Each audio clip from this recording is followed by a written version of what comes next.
현안 둘러싼 여야 국회의원들의 가감없는 설전이 있는 정치화투 시간이 있습니다. 두 분을 오랜만에 뵙습니다. 두 분 다 재선에 성공하고 나오셨는데요. 한 분씩 소개해드리겠습니다.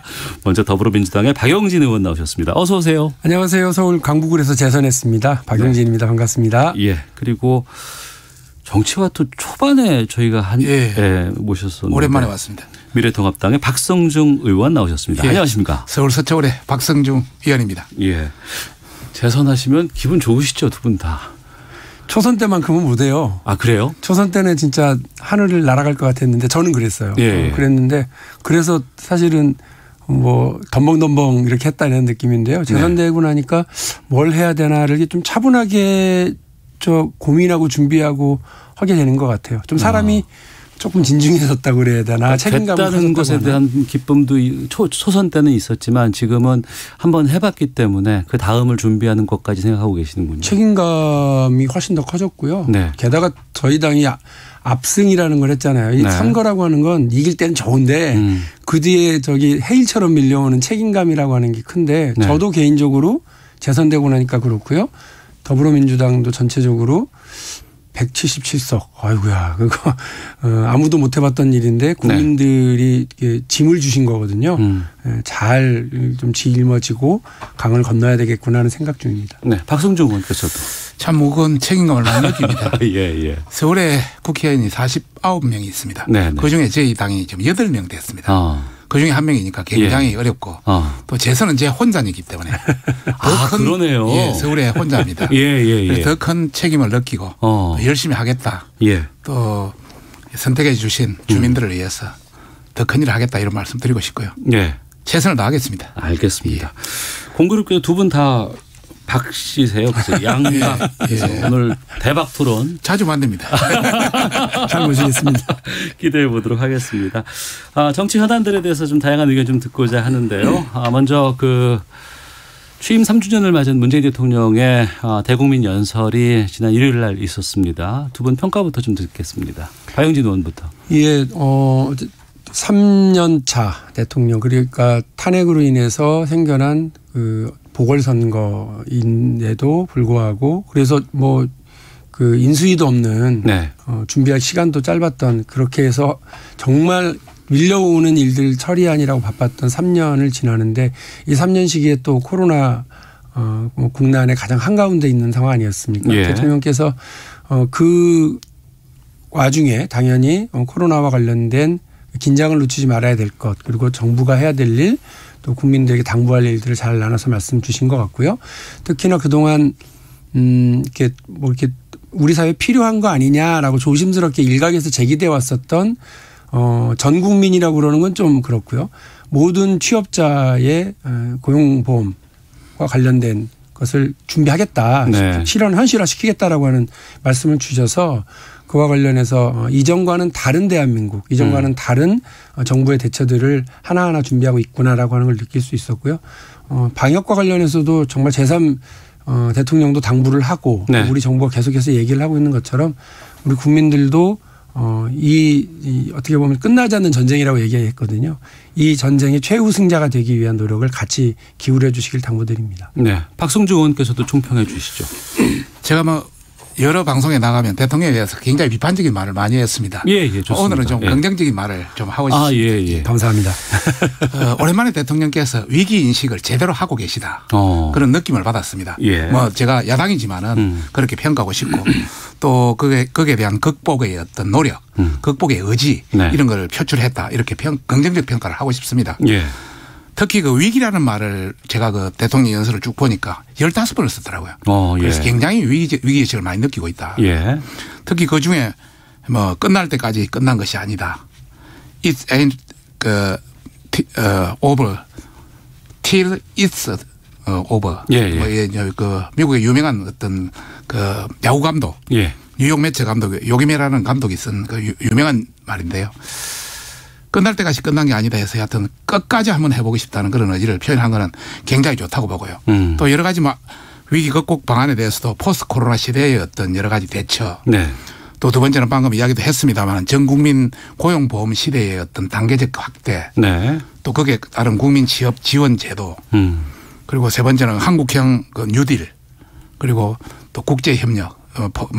코로나의 어떤 포스트 코로나의 국제협력 이런 네 가지 어떤 위기 극복 방안을 제시했는데 굉장히 좋다고 보고요. 예.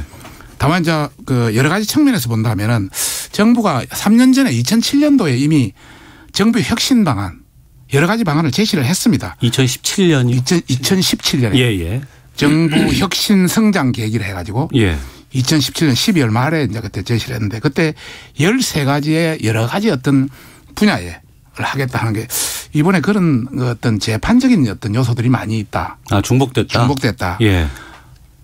자율로 가서 이제는 자율로 가서 해야 되는데 정부 통제가 오히려 더 강화되는 거 아니냐 그런 어떤 측면이 있고 두 번째 말씀드리고 싶은 것은 뭐 제가 여러 어떤 정부 질의라든지 이런 데서 이야기를 많이 했습니다만 나토 정부라고 이야기했습니다. 나토 정부요? 예. 노 액션. 행동은 없고 토크 언니 말만 많다. 꼭 그렇게 되지 않기를 바라면서 이번에는 상당히 긍정적으로 평가하고 싶습니다. 쓴소리는 다 하는 것에서는 뭘 또 긍정적으로 얘기했다고 그 정도면 긍정적인 거 아닌가? 아유, 앞날이 걱정입니다. 21대. 예. 앞서 위기를 15번 말했다고 하셨는데 이번에 보면 경제 방점이 찍혀 있고요. 게다가 이제 말씀하셨던 전 국민 고용보험 시대 열겠다라는 부분들 하셨어요. 근데 이제 이게 실행에 옮겨지기 위해서는 국회 역할이 상당히 좀 중요할 것 같습니다. 앞서서 긍정적으로 평가하신다고 하는데 그 국회에서의 어떤 그런 향후의 어떤 일정에 대한 것들에도 좀 동참하실 의향이 있으세요? 박성중 의원께서? 해야죠. 전 국민 고용보험 정말 내용은 좋은 거 아닙니까? 네. 전체적인 어떤 전 국민을 상대로 또 안정적인 어떤 생활을 유지할 수 있도록 그런 걸 한다는 것 자체는 저희 야당도 당연히 동의해야죠. 다만 저희들이 이제 걱정하는 것은 순차적으로 단계적으로 여러 가지 어려움이 많기 때문에 단순히 말만 해가 터뜨려서 인기는 없고 나머지 실행은 나중에 어려운 이런 거는 진짜 고려해야 된다는 차원에서 우선 첫 번째 말씀드리고 싶은 것은 전국민 고용보험은 돈이 많이 듭니다. 재원이. 누가 부담할 거냐. 예를 들어서 자영업자. 자영업자는 근로자가 없기 때문에 자기가 다 부담해야 되는 문제가 되거든요. 그럼 누가 부담할 거냐. 혹시 부담할 사람이 없으면 국가가 부담해 줘야 되거든. 그 재원을 어떻게 마련할 거냐. 그리고 근로자인 경우에 아르바이트생 뭐 이런 사람들은 나 그거 하기 싫다 하는 사람도 많거든요. 그런 경우는 어떻게 할 거냐. 또 자영업자는 단순히 본인이 부담하는 것 외에도 4대 보험이 같이 올라갑니다. 연계돼서. 그런 어떤 문제는 어떻게 처리할 거냐. 또 일반 우리가 이번에 고용보험이 해당되는 사람이 기존 하고 있는 사람이 1378만 명. 앞으로 할 사람이 1500만 더 많이 남아 있습니다. 이분들에 대한 부분은 보면은 자영업자, 특수 근로자, 프리랜서 이런 사람들은 월급이 없어요. 임금이 없습니다. 1년에 얼마를 번지 불규칙합니다.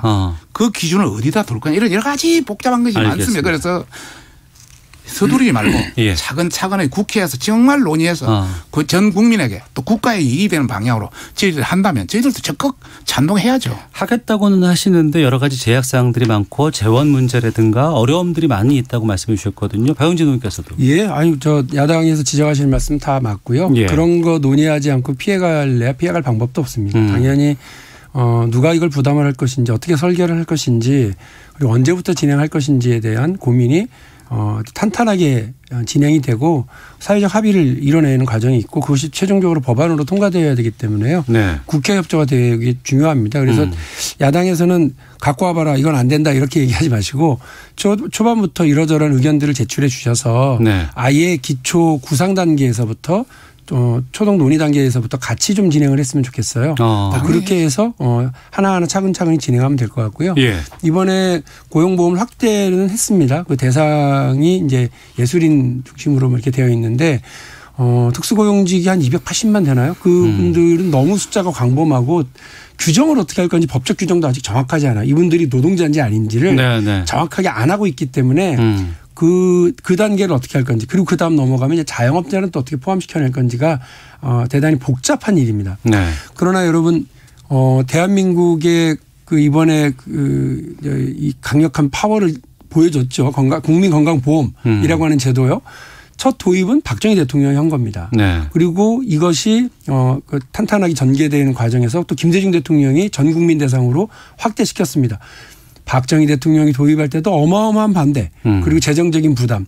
김대중 대통령이 도입하자고 확대시키려고 할 때도 어마어마한 반대, 재정적 부담이 다 있었습니다. 네. 그러나 그 두 리더가 그 당시에 정치적인 결단과 또 사회적 논의를 만들어 왔기 때문에 지금의 대한민국이 이렇게 세계 최강의 의료 체계를 가지고 있는 나라가 됐고 국민 건강 시대를 맞이하고 있는 거거든요. 우리가 또 한 단계를 넘어가야죠. 그래서 야당에서 제기하고 있는 여러 걱정과 우려들을 최대한 다 반영해내면서 우리가 결단해서 새로운 시대를 열어나가는 일을 해봤으면 좋겠습니다. 네. 과거에도 좌우 없이 대한민국의 이 건강보험 체계가 좌우 정치 지도자들에 의해서 만들어진 것처럼 앞으로도 그렇게 해나가야 된다고 생각합니다. 네. 고용보험 관련해서 방금 말씀하신 대로 저희들이 사전 단계에서 야당과도 협의해서 충분히 의견을 논의하고 했으면 좋겠습니다. 지금까지 법안이 되어 오는 형태를 보면 대부분 정부에서 여당하고 해가지고 다 만들어서 가져오다 보니까 여러 가지 형태의 그런 미숙한 점이 있었습니다. 인정하시죠? 그래서 같이 한번 했으면 좋겠다는 말씀을 드리고 싶고. 야당 해보니까 그렇더라고요. 여당이. 그다음에 예술인 관련해서 이제 한 가지 더 보충을 한다면 우리 박용진 의원께서 다 잘 말씀하셨는데 어제 이제 문화예술인 관련해서 고용보험법이 개정안이 통과됐는데 환노위를요. 예술인 전체를 하는 것이 아니고 그중에 창작, 실현, 기술 관련 고용주와 근로계약이 된 사람만 해당됩니다. 네, 아주 한정적으로 됐습니다. 그리고 이제 앞으로 예를 들어서 플랫폼 노동자라든지 그런 보험 설계사라든지 이분들은 근로자 겸 사업주입니다. 그러다 보니까 여러 가지 어떤 개념, 컨셉이 형성이 안 되기 때문에 그거는 21대 국회 사전 이렇게 이제 논의된 걸로 결론이 났었습니다. 예. 21대 국회가 5월 30일부터 임기가 시작되는 거죠. 그러고 보니까 21대 국회 내에서 문재인 정부의 남은 2년이 맞춰지게 될 수밖에 없어요. 남은 임기 2년 현 정부 어떤 일들을 좀 했으면 좋을까 여기에 대해서도 좀 말씀 나누고 계속해서 다음 주제로 좀 가보도록 하죠.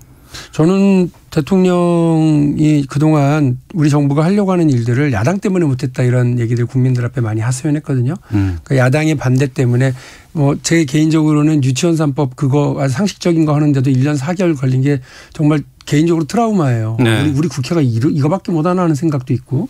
그런데 대통령이 당선될 때 새로운 대한민국 나라다운 나라를 만들겠다고 약속했었던 게 상당히 많은데 대부분이 야당 때문에 못했다라고 얘기를 했습니다. 그러니까 행정부 권력으로 할 수 있는 건 했고요. 네. 다만 법으로 이걸 이제 안정화시키기 위한 것들은 못했는데 이게 핑계였구나라고 되지 않도록 21대 국회가 하기 위해서는 우리 정부가 국민들에게 약속했었던 대통령 당선 시기 약속했었고 지난 총선 시기 약속했었던 것을 또박또박 해나가야 된다고 생각합니다. 네. 그러나 이 와중에도 국민은 또 그 견제할 수 있도록 100석이 넘는 야당의 의석을 또 몰아내 주셨거든요. 네. 그 야당과 협의하고 대화하는 과정.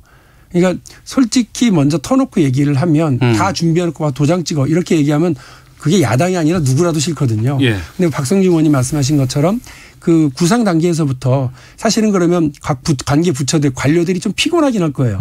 여당이 180석 가까운데 그냥 밀어붙이지 뭘 저렇게 자꾸 저러냐 그럴 텐데 그러지 말고 네. 처음에 도입 단계 고민 단계에서부터 야당의 간사에게 또 야당의 원내대표에게 정책위원장이 잘 설명하고 동의 얻고 그다음에 여당 찾아오는 게 맞아요. 네. 그렇게 안 하고 우리 야당 설득하고 야당을 혹은 무시하고 가버리는 일을 국회에다 맡겨놓으면 맨날 또 싸워야 돼요. 네. 그러면 한 달이면 해결하고 갈 수 있는 일을 1년 4개월 걸린다 이 얘기입니다. 그래서 장관 차관들 그리고 각 부처의 국장들이 피곤하고 힘들겠지만 대통령이 국민에게 약속한 것 그리고 여당이 국민에게 약속했던 거를 실현해내는데 네. 그거는 우리가 책임 있게 해낼 테니까 정부 여당이 해낼 테니까 그 정부 관료들은 야당에게 먼저 설명하고 먼저 손 내밀고 야당으로부터 이해를 먼저 구하는 작업들을 해 주시면 네. 국회에서 이 정치를 해나가고 여야 합의를 만들어 나가는데 정말 큰 도움이 될 것 같습니다. 네. 박승주 의원께서는요. 우리 박용진 의원 말 들으니까 21대 국회는 희망이 보입니다. 오늘 분위기 왜 이러죠? 다만 이제 야당 때문에 자꾸 이런 말씀을 하시는데 그게 예. 좀 유감이 있다 이런 말씀을 드리고 싶은데요. 네. 사실 저 야당 입장에서 해보니까 대통령 한 말씀 떨어지면은 네. 여당은 그대로 통과시키려고 또 정부는 그대로 통과시키고 난리예요. 그 안에는 분명히 여러 가지 문제가 있는데도 예. 그런데도 저렇게 말씀을 하신다 말입니다. 그래서 참 좀 저희들은 아쉽다. 네. 이런 말씀을 드리고 싶고 두 번째 이제 우리 국민들한테 참 양해를 구해야 될 것 또 국민들이 알아야 될 것은 우리 국회가 그 법안을 엄청나게 통과시켜요. 네. 지금 우리 지금 20대 국회에서 이번 앞에까지 통과된 법안이 6,500개가 넘어요. 네. 미국에 1년 4년 동안 국회에서 통과되는 법안이 1,000개 안 돼요. 네. 일본 500개 안 돼요. 정말 우리 너무 많이 통과시키는 거예요. 예. 그러다 보니까 그 안에는 영 그 이상한 법안이라든지 규제 법안이라든지 또 실수 없는 이런 것들이 많아요. 하여튼 앞으로는 좀 더 사전에 협의하고 하면은 충분히 될 수 있겠다 이런 말씀을 드리면서 네. 남은 2년 임기 동안 제가 이제 말씀드리고 싶은 것은 대통령이 소득주도 성장했지만은 해보니까 3년 해보니까 여러 가지 문제들이 많지 않습니까? 그런 부분은 수정 좀 해달라. 네. 예를 들어서 최저임금제 또 주 52시간 최저임금제도 직종이나 지역에 따라서 주 52시간도 R&D 이런 분야에 대해서는 좀 단력적으로 선진국을 봐서 허용할 필요가 있다. 그래야 네. 경제가 산다. 두 번째 저는 말씀드리고 싶은 것은 앞으로 우리는 디지털 경제고 제4차 산업혁명 시대 아닙니까? 네. 이런 차원에서는 이 공인인증서 이런 게 굉장히 중요한데 지금 전자서명 우리가 통과시켰습니다. 예, 예. 그런 전자서명법 개정을 해서 이제는 전자서명이 아무나가 아니라 어느 정도 자격을 갖춘 건 할 수 있도록 해서 네. 정말 자유스럽게 나가자 하는 거. 그다음 원격 의료 안 되지 않습니까? 네. 지금 세계는 다 선진국 다 의용하건데 우리만 안 되고 있거든요. 그다음에 지금 우리 경제가 굉장히 어렵지 않습니까? 네. 베트남에서 중국에서 가 있는 우리 기업들 많은 기업들이 한국에 돌아오는 리쇼링 관련해서는 50% 100%의 뭔가 지원을 해서 대한민국도 이제 살아갈 수 있는 여지를 마련해 줄 제2의 어떤 재생의 여지를 마련해 줄 수 있는 그런 이 필요하고 또 다른 뭐 여러 가지가 있습니다만은 네. 하여튼 그런 차원에서 국가 경제를 살리는데 올인해 달라 이런 말씀을 드리고 싶습니다. 알겠습니다. 더불어민주당의 박영진 의원, 미래통합당 박성중 의원과 정치와투 함께하고 있는데요. 청취자 김두성님께서 박성중 의원님 말씀 들어보니 깨어있는 보수시네요. 이렇게 열린 마음으로 논의하는 보수 의원들이 더 많아지면 좋겠습니다. 아유 감사합니다. 8748님은 박영진 의원님 반갑습니다. 20대 때 하신 것처럼 하시면 21대에도 잘 하실 겁니다. 응원합니다. 이렇게 고맙습니다. 문자들 보내주고 계시는데요. 21대는 상당히 좀 출발이 좋을 것 같다라는 생각이 들고요. 하지만 또 두 분이 다 20대 때도 이미 활동을 하셨던 분이에요. 그래서 지금 20대 국회가 29일까지 남아있는데 본회의 지금 열릴 수 있을지에 대해서는 저희가 헤드라인 뉴스 듣고 기상청 교통정보까지 확인하고 들어와서 두 분과 좀 세게 말씀 좀 나눠보겠습니다. 네, 정치화투 더불어민주당의 박영진 의원, 미래통합당 박성중 의원과 함께하고 있습니다. 0247님께서 박영진 의원님 국회에서 열렸던 유치원 토론회 갔다가 실제로 뵀습니다. 그때 정말 열심히 하시는 분이라는 인상을 받았습니다. 라고 의견 주셨고 1967님은 박성중 의원님 무조건 정부 방침에 반대하지 않고 협조하면서도 문제점을 따지는 모습이 참 좋습니다. 그리고 0005번님. 전 국민 고용보험 의도 좋습니다. 다만 단계적으로 차근차근 했으면 합니다. 갑자기 고용보험에 들어가는 비용이 크게 증가하는 것도 부담이 될 것입니다. 라는 의견도 보내주셨습니다. 앞서 이제 20대 국회에 대해서 좀 잠깐 좀 얘기를 했었는데요. 지금 여야 새 21대 원내대표들 선출이 됐습니다. 우선은 지금 5월 임시국회를 열 것인가 이것 지금 많은 고민들이 좀 있는 것 같은데 여러 소리가 좀 꽤 있죠. 어떻습니까? 있습니다. 예. 네, 그래서 그 국민들에게 약속했었던 것 중에 최근에 국회 그 의원회관에 네.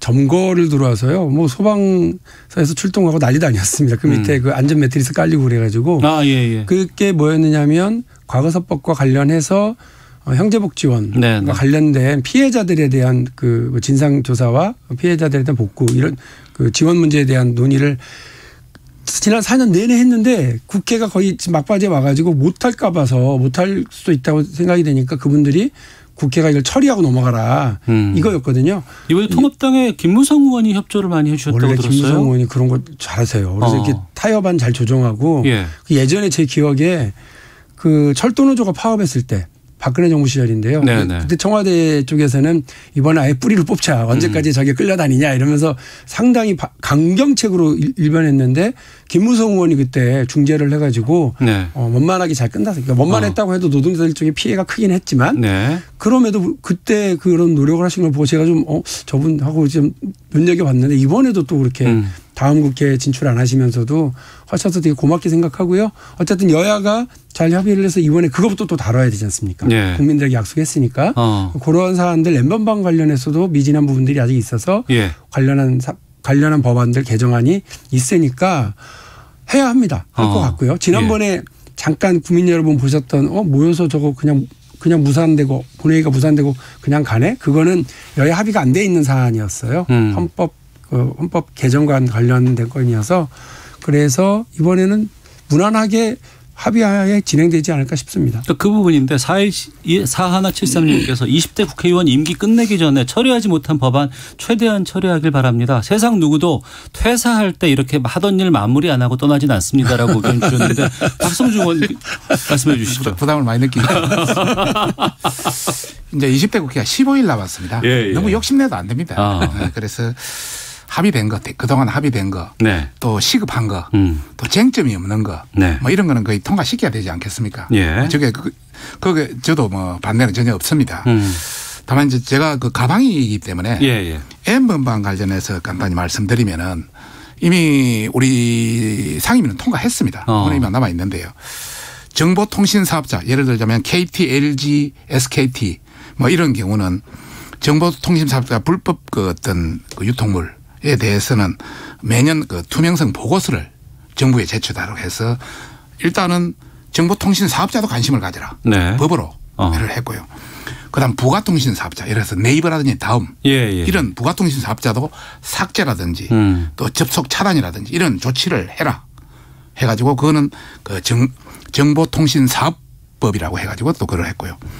또 지금까지는 상업용에만 이걸 여러 가지 규제를 할 수 있었습니다. 네. 이제는 영리 목적이 아닌 것도 모두 해당되는 성착취물 모든 것에 대해서 해서 굉장히 강범위하게 해서 지금 본회의 법사위에 가 있다 이런 말씀을 드리고 싶고 뭐 과거사법은 이야기를 했으니까 네. 하여튼 그 외에도 필요한 법은 통과돼야 된다고 저는 생각하고 있습니다. 그러면 마지막 본회의가 열릴 수 있겠네요. 두 분 의견을 좀 조합해 보면. 네. 지금 현재 분위기로는 이번 주 내에 여러 가지 그 소집 요구서를 제출하고 다음 주 내에 뭐 원포인트를 하는 그런 개념으로 상당히 협상이 진행되고 있는 것으로 알고 있습니다. 알겠습니다. 좀 기대해도 좀 좋을 것 같다는 생각이 좀 들어서 고맙습니다. 자, 그리고 하나만 좀 더 좀 확인해 볼게요. 지금 그 위성정당 비례정당이라고 네. 얘기했던 지금 더불어시민당은 더불어민주당과 합당 결정을 했죠. 네. 15일을 기준으로 합당하기로 되어 있습니다. 근데 미래한국당은 안 들어오고 독자적으로 좀 갈 수 있는 것 아니냐라는 것을 원유철 지금 대표가 얘기했던 것 같은데 어떻습니까? 그 더불어시민당은 당규에 5월 10월까지 합당하는 걸로 되어 있으니까 그런 측면도 있고 저희들도 대부분 우리 의원총회에서 여기에 대한 논의가 있었습니다. 대부분 그 위원들은 합당해야 된다. 네. 이런 논지를 가지고 있습니다. 잘 될 걸로 생각하고 있습니다. 아 그래요? 예. 이게 상식이잖아요 사실은. 그러니까 법에 그래서 법에 서로 잘 합의가 되지 않은 채로 어쨌든 국회에서 강행 처리가 됐습니다. 그 제도에 대한 제도의 허점, 그러니까 다시 말해서 법에 구멍이 있었던 거예요. 그거를 이용해서 위성정당을 너나 할 것 없이 지금 앞다퉈서 하나씩 만들어놨어요. 근데 그때 뭐라고 그랬느냐면 이 법 때문에 만들어진 것을 우리가 반대하기 때문에라고 했고 또 저희 같은 경우는 미래통합당이 먼저 반칙을 했으니 어쩔 수 없이 방어적 차원에서 하는 거였고 네. 그러니까 딱 그 둘 다 한시적으로 어쩔 수 없이 이렇게 한다는 거였거든요. 그러면 법 제도적 측면에 대한 그 부분은 앞으로 우리가 고쳐나가면 되고 요 기간 선거 기간에 만들어진 뭔가 좀 이렇게 그 어색한 것 있지 않습니까? 국민적으로 좀 난데없는 이 상황 위성정당이라뇨. 그러니까 요 상황을 빨리 해소하는 것이 상식이라고 다들 생각하기 때문에 네. 아마 뭐 별도의 교섭단체를 등록한다 이런 일은 아마 없을 거라고 생각합니다. 우리 위원님이 오랜만에 말을 더듬네요. 민주당이 사실 이게 가장 근본 원인은 민주당에서 잘못했죠. 준연동형 비례대표제를 4+1 협의체 가져오면 안 되죠. 이번에 해보니까 전부 실패했고 위성정당 만든 우리는 위성정당 만든다고 사전에 이야기했거든요. 안 되니까 따라온 거 아닙니까? 여하튼 그런 차원에서 없어야 된다는 건 논리는 맞고요. 다만 가진 사람이 양보해야 된다. 권력을 가진 사람이 양보해야 협의가 이루어지는 것이지 저는 이런 말을 드리고 싶어요. 우리 민주당에서 미래한국당에서 2+2 회담하자고 이렇게 이야기하고 있는데 선거법 다음에 개정할 때 이런 거 충분히 검토하자. 이런 어떤 좀 유연한 입장을 보여줬으면 간단히 해결할 수 있는 거라고 저는 생각합니다. 우리 내부에도 이렇게 합당해야 당연히 해야 된다는 그런 여론이 훨씬 높다 이런 말씀을 드리고 싶습니다. 2+2 회담을 하자는 것 자체가 웃긴 거죠. 그러니까 없어져야 될 당사자들이 각 테이블 한쪽 그 코너를 차지하고 나오겠다고 하는 것 자체가 정상적이지 않고 상식적이지 않다고 생각을 하고요. 그래서 저는 뭐 박성중 의원님 말씀하신 것처럼 선거법 개정해야 된다고 보거든요. 그러나 저는 조금 생각이 다른데 지금 그러니까 위성정당은 일단 막아야죠. 그런 일은 다시 없어야 되니까 막되 사실은 앞으로 4년 동안 이게 선거 때만 국회의원 선거 때 적용되는 선거법을 지금 얘기하는 거기 때문에 저는 국민들한테 그러니까 설명하고 설득하고 동의를 얻어내는 과정 한 10% 정도의 국회 의석수를 늘려야 된다고 봅니다. 저는 뭐 여러 가지 이유로 설명을 하는데 일단 쉽게는 국회가 이 거대해진 정부를 감시하고 견제하는데 각 상임위가 너무 많은 피감기관들을 가지고 있어요. 우리 교육위가요 되게 작은 아주 작은 상임이거든요. 그런데도 불구하고 대학까지 다 있으니까 80몇 개나 되는 그 피감기관들을 관리 감독을 해야 되는 대단히 일이 바빠요. 근데 다 못 봅니다. 국감 때도 못 보고 평상시에도 제대로 못 보고요. 그래서 오히려 줄이고 늘려서 그러니까 의석수는 늘리고 피감기관은 좀 줄여서 전문성 있게 또 깊이 들여다보면서 견제와 감시를 이렇게 할 수 있으면 관료들 마음대로 못하는 그런 나라 살림 운영이 될 수 있을 것 같습니다. 우리 박영진 의원 말에 한마디만 더 덧붙이면 제가 좀 유연해지라는 표현은 어떤 표현이냐면 꼭 +2 회담을 받아들이라는 것은 아니고 여러 가지 협상에서 다른 합의문을 통해서 또 선거법 여러 노력을 통해서 우리가 그런 걸 해소해 나가겠다 하는 차원으로도 충분히 해소할 수 있는 다른 방안도 있다. 알겠습니다. 이런 말씀을 드리고 싶은 겁니다. 마지막으로 좀 정치권에서 지금 뜨겁게 논란이 되고 있는 것 하나만 좀 시간이 많이 없어서 짧게 말씀을 좀 듣고 의견 듣고 마치도록 하겠습니다. 이영수 할머니의 그 기자회견으로 불거진 정의기억연대 논란이 지금 정치권으로 좀 퍼져 있습니다. 어제 정의기억연대는 기자회견 통해서 해명하기도 했고 오늘 아침에 이제 여러 라디오 시사 프로그램에 이사장께서 직접 나오셔서 해명도 하고 있는 상황인데요.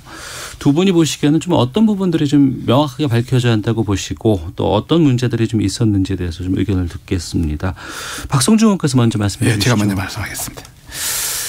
우선 윤미향 당선인 또 정의기억연대 관련해서 기부금 사용 논란에 상당히 문제가 있다. 2018년도에 기부금이 들어온 10%를 하루 저녁에 다 3,300만 원을 다 써버렸다.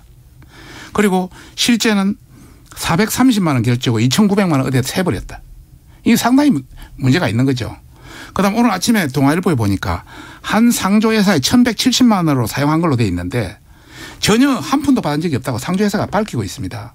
굉장히 회계에 문제가 기부금 회계에 문제가 있다. 첫 번째 이야기하고 싶고 두 번째는 기부금 중에 상당수는 할머니들한테 줘야 되는 거 아닙니까? 직접적으로 많은 부분을. 그런데 작년 8억 6천만 원 정도 들어왔는데 실제 직접 기부에 2,400만 원 2.8%밖에 가지 않았다. 이것은 상당히 많은 문제를 안고 있다. 이런 말씀을 두 번째 드리고 싶고 세 번째는 그 김복동 할머니 장학금 관련해서 뭐 문제는 없다 하지만은 민노총이라든지 각종 시민단체 진보연대 이런 쪽으로 전부 자녀 수령했다는 것 자체가 이것은 말이 안 된다. 전 국민을 상대로 하는 기부금을 모은 것인데 이런 어떤 시민단체 특히 한쪽으로 기울어진 시민단체 위주로 가는 것은 말이 안 된다는 말씀을 드리고 싶고 그다음 한 가지 더 말씀드리고 싶은 것은 짧게 마무리해 주시고요. 딸 유학 자금 관련해서도 처음에는 전액 자금 받고 갔다가 문제가 있다고 여러 가지 밝혀지니까 이제는 남편 배상금으로 했다. 또 배상금 가지도 안 될 정도의 미국 유학 굉장히 비싼 데입니다. 생활비까지. 이런 차원으로 본다면 굉장히 많은 문제를 안고 있기 때문에 알겠습니다. 맹맹백백하게 이런 건 밝혀야 된다. 국민을 상대로 냈고 또 중고등학생 대학생들이 참 네. 돈을 아껴서 낸 거 아닙니까? 예. 박영진 의원께서는 하나 좀 분명히 말씀드릴 건 김복동 장학금은 시민들에게 기부금을 받은 게 아니고요. 후원금 받은 게 아니고 김복동 할머니께서 돌아가시면서 남긴 유산을 이렇게 써달라고 했던 취지에 맞습니다. 맞게 그거는 하는 거고요. 그러나 그렇게 진행됐다는 것만. 예, 박영진 의원. 예. 그리고 저는 뭐 분명합니다. 정의개혁연대가 하는 일의 정당성 그리고 사회적인 그 정의로움을 시행하는 것은 그것하고 회계 처리의 불투명성을 누정하는 것과는 전혀 다른 문제입니다. 네. 같은 문제죠. 잠시만요. 예, 박영진 의원님 시간입니다. 다 들으셔야 돼요. 예. 왜냐하면 하는 일이 옳다고 그래서 회계의 불투명성이 용인되진 않는 거거든요. 그러니까 우리가 이런 옳은 일을 하는데 우리한테 이럴 수 있어 이렇게 생각하시면 서운해도 그렇게 생각하시면 안 되고요. 예. 아주 기초적인 겁니다. 회계 투명성과 관련된 문제는. 그러니까 이거는 우리 국민의 눈높이에 맞춰서도 네. 그리고 우리 국민들이 바라는 정의연대의 역할에도 합당하도록 관련 근거 제대로 제시하고 회계 투명성을 보장할 수 있는 충분한 해명을 하시는 게 기본이라고 저는 생각을 하고요. 예. 여기에 뭐 기업에도 하지 않는 이런 걸 왜 우리한테 요구하냐 이렇게 얘기하셨던데 기업은 그렇게 안 하면 처벌받습니다. 네. 그리고 기업 이익 활동과 후원금을 통해서 활동을 하는 시민단체와는 또 다르니까요. 다른 말씀 필요 없이 회계는 투명하게 이 기본입니다. 소득 있는 곳에 세금이 있고요. 그리고 공적인 비용들이 쓰여진 곳에는 반드시 감사가 있고 투명한 회계가 있어야 되는 것이 국민적 상식입니다. 알겠습니다. 두 분께서 의견 주셨고 시간이 없어요. 예, 지금 다 마쳤고요. 정의교연대 입장은 저희가 따로 시간 들어서 좀 듣도록 하겠습니다. 자, 정치화투 더불어민주당 박용진 의원, 미래통합당 박성중 의원과 함께했습니다. 두 분 말씀 고맙습니다. 네, 감사합니다. 예.